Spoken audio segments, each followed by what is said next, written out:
G'day, ladies and gentlemen. Welcome to Draw with Xabio Arts, Zashi Sensei Daddy X. What's my name? Anyway, you wanted me to do a female version of the clothing tutorial that I did last time. I'm again using Bridgman's Complete Guide to Drawing from Life. I'll put a link in the description for that. Not sponsored, but he's a genius. So he uses big words, so it's kind of hard to understand, so I simplified it. The tips in this tutorial will blow your mind if you suck at drawing clothes. And if you're a master artist who teaches night classes on the weekends at the rec center to students who wouldn't even care, even if you're teaching how to draw kofefe. How's this, Goodwin? It's beautiful. Ah, those miserable, unappreciative millennial snowflakes with their fidget spinners and their internet memes. Oh God, do I really have to get up and teach another interminable class to these sorry excuses for human DNA? Oh, better take a swig of this cactus juice and pray my brain doesn't explode onto the puckish faces of these disgusting mortals. I swear, if I get another kid texting while I'm teaching, the varicose vein behind my left knee is gonna rupture. I'm gonna destroy that still life that I spent so long arranging before class. So if you're an art teacher like that, or someone who already knows your stuff, and you watch this video, you'd probably be like, oh, hey, those are pretty good tips. Punch yourself in the face. I cut out a lot of the boring parts and only kept the good stuff, and I sprinkle in your comments because I just want to show that I genuinely appreciate your attention. And in all seriousness, I care about you as an artist, and that's why I made this video. So all you have to do is just sit back and spin your stupid galaxy fidget spinner and enjoy these next few minutes of your life, because I'm going to completely destroy you from the inside out. So cheers, mother fidget spinner. Nothing, I'm recording the video. I live with my mother, which is great. I love my mom. Help me if you don't hear from me in the next 48 hours. It's because I'm being forced to help organize her collection of dolls. I'm just kidding. She doesn't have a collection of dolls anymore. I destroyed them all. I burned them. They gave me nightmares. So I gave them nightmares. What? Sorry, dudes, but if you don't have expensive art supplies, you are not allowed to be good at art. Here I'm using a hydrodynamic spatula with port and starboard attachments and turbo drive. And don't come back until you get one. Let's start with the short sleeves, and I put the finished sketch on the left for reference. First, let's start with a rectangle that has a bit of a rounded top, and then pinch it in on the sides, kind of like an hourglass, a really lazy hourglass, and make sure that the bottom of the rectangle is the same size or slightly wider than the top. A wider bottom implies femininity, while a wider top implies masculinity. So how does it feel to be mansplained about gender? Jenner? I guess that fits. No, how does it feel to be mansplained about gender? Write me a comment, I dare you. Now we can draw a little U at the top for the collar of her shirt, and then move on to the sleeves. Make some little Dorito shapes on either side of the top of that rectangle to give her some stubby armhole tunnels. Women's shirts generally have smaller sleeves, unless it's that old beat-up baggy shirt you stole from that one boy you still have a crush on, and somehow you still have his shirt even though he's asked about it a few times. It magically disappears whenever anyone brings that up. Funny how that works. Oh well, just keep it as a comfy sick shirt to wear at home. Heaven forbid anyone sees you out in public with it. Why won't he just shut up and tell me how much he loves me already? Oh, maybe it's because I'm disgusting. Guess I'll just die alone. Oh, hey, a drawing tutorial. Let me click on it. Where were we? Oh yeah, her udders. Don't go crazy with her chest. Just make some gentle curves going outward to imply that there's some sort of volume underneath. Sorry, Helga. There won't be any crazy wrinkles or bulges, though. Save that for the wea boys. Weeaboos? Weeaboobs? What? Now you can squiggle up the outlines at her sides where the rectangle pinches together the most.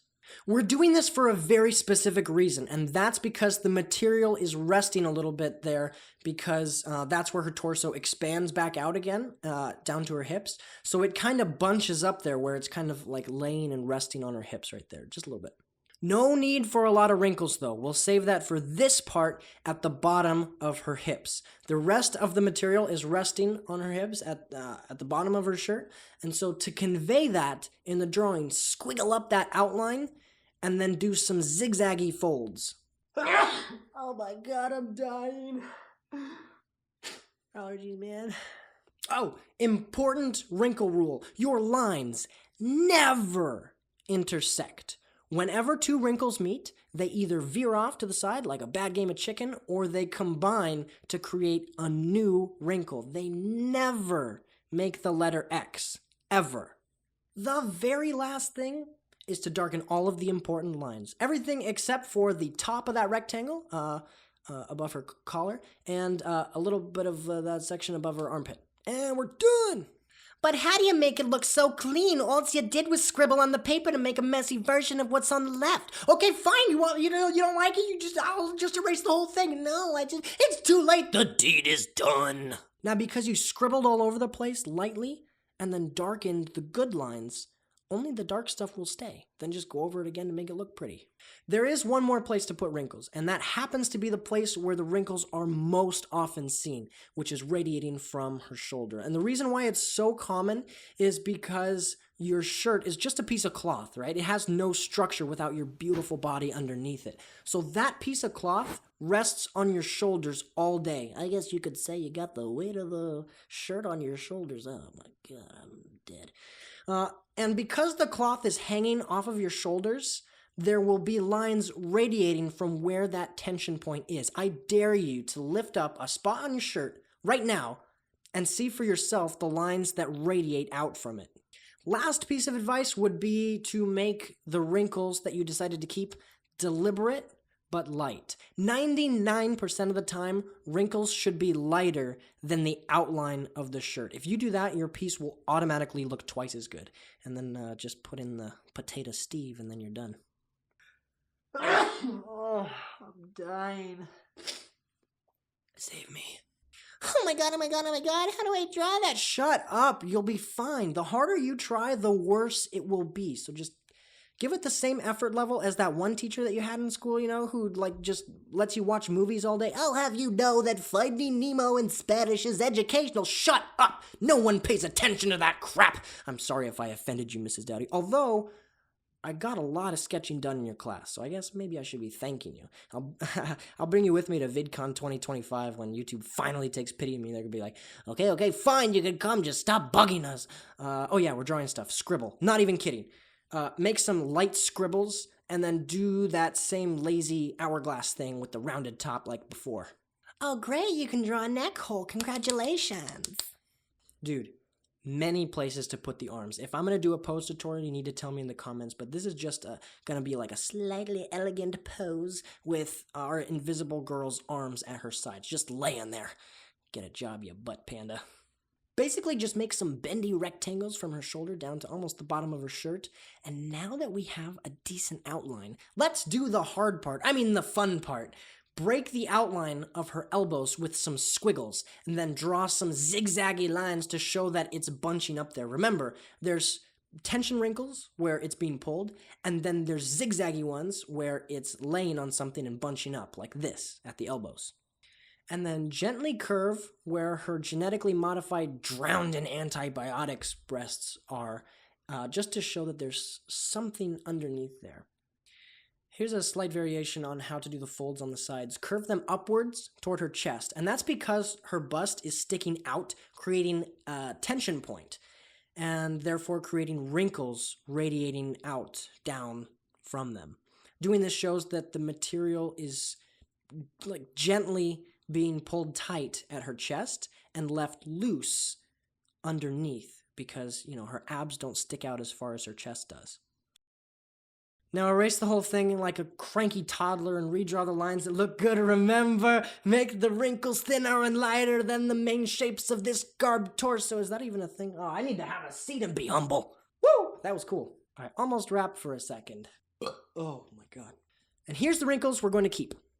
The sweeping ones at the sides, the zigzaggy ones at the elbows, and some tension wrinkles going to the shoulder and around the top part of her arm where the material is closer to her skin. Okay, so here's a quick tip that is really super important. It's a huge one, okay? You need places in your clothes where there's stuff happening, right? So here's the wrinkles. Here's where all the lines are closer together. But it's really important that you also have places where nothing is happening. You need blank spots, and that gives your eye a place to rest. so that your mind isn't like confused at all the crazy crappy detail that you're looking at, okay? So I'm going to do it with this one too. So there's some wrinkles on the sides, there's a lot of information on the elbows, and then there's some stuff going to the armpits, right? But then, check this out. This entire space right here is completely blank. Most of it is actually blank. Even though there's a lot of interesting wrinkles going on, most of it is blank. So that's like probably the biggest tip of all that I can give you. Bless you. You're welcome.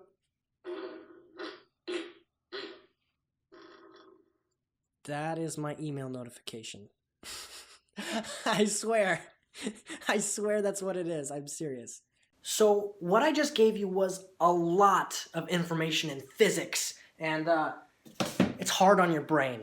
Okay, so here is the secret for how to make your drawings actually not suck. And I'll put some fan art up while I talk about this last little part, but it is very important, okay?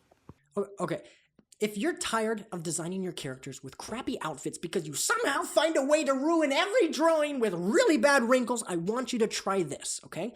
Look at some photos of people in boring poses, plain shirts, with models that look like they hate their life, and copy the wrinkles from there. But here's the thing.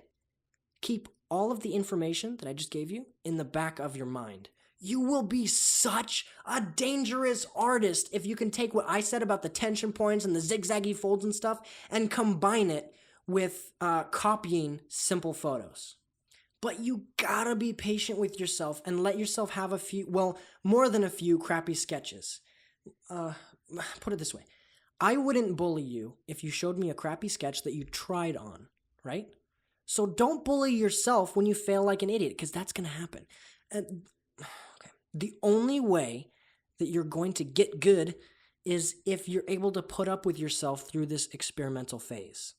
The biggest thing by far that will hold you back as an artist is worrying what you think other people will think about your drawings.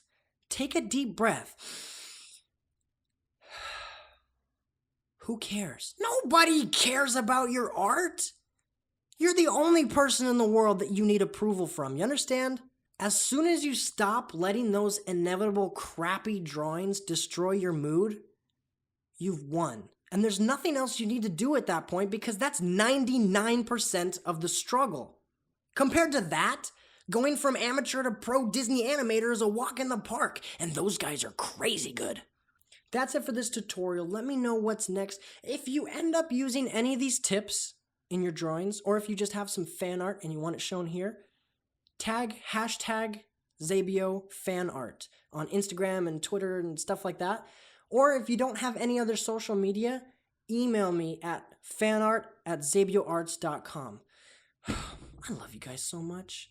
I want to get this to once a week at least. This 2-week schedule is killing me, man.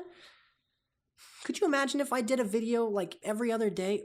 Oh, man, one day, I'll make it happen. I'll find a way and I'll make it happen. I have so many video ideas, dozens. I just need to keep working my booty to the bone to get them out as fast as possible. And I'm still working on getting YouTube to integrate the heart button into our Creator Studio thing so that I can let you know when I've read your comment. And for you beautiful people thanking me for making these tutorials, what can I say except... You're welcome! Mom! I did you! Calm down, uncultured trash urchin.